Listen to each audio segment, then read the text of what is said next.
दोस्तों, मैं नरेंद्र गौर छाबड़ा औरंगाबाद से साहित्य प्रीत में आज आपके लिए अपनी लघु कथा लेकर आई हूँ, संवेदनहीनता। उनके दोनों बेटे कुशाग्र मेधावी थे। उच्च शिक्षा प्राप्त करके विदेश में बहुराष्ट्रीय कंपनी में नौकरी कर रहे थे।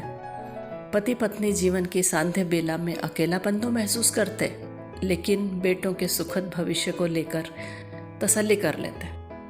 दोनों बेटे कुछ कुछ अंतराल पर माँ बाप से फ़ोन पर बातें कर लेते थे, लेकिन उनसे मिलने 5-7 वर्षों में एक बार ही आते।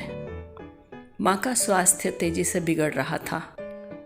जब डॉक्टरों ने जवाब दे दिया तो पिता ने दोनों बेटों को फ़ोन पर सूचना दी। छोटे बेटे ने कहा कि वह शीघ्र ही उनके पास पहुंच रहा है। 2 दिन बाद माँ का निधन हो गया। इत्तेफाक से छोटा बेटा भी उसी दिन वहां पहुंच गया। विलाप के बावजूद सभी को संतोष था, बेटा समय पर पहुंच गया।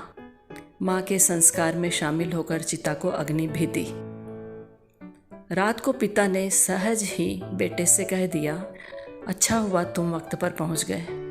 कम से कम एक बेटा तो माँ की मौत पर आ गया। अंतिम दर्शन करके सभी संस्कार भी संपन्न कर लिए।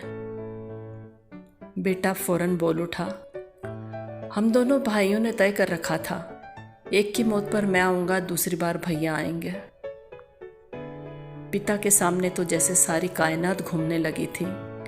लगा किसी ने हृदय को क्षत विक्षत करके प्राण ही निकाल लिए हों। यह हमारा खून बोल रहा है। इतनी संवेदनहीनता। सवेरे बेटा उठा तो पिता नजर नहीं आए। उनके कमरे में गया तो देखा वे मर चुके हैं। समीप ही एक चिट्ठी पड़ी थी, मेरे मरने पर बड़े बेटे को आना पड़ेगा। तुम आए हो तो यह काम भी निपटाते जाओ। तुम्हारे खुशहाल और मस्त जीवन में कोई असुविधा ना हो, इसलिए मैं आत्महत्या कर रहा हूँ। दोस्तों, इस लघु कथा पर अपने विचार अवश्य प्रकट करें। धन्यवाद।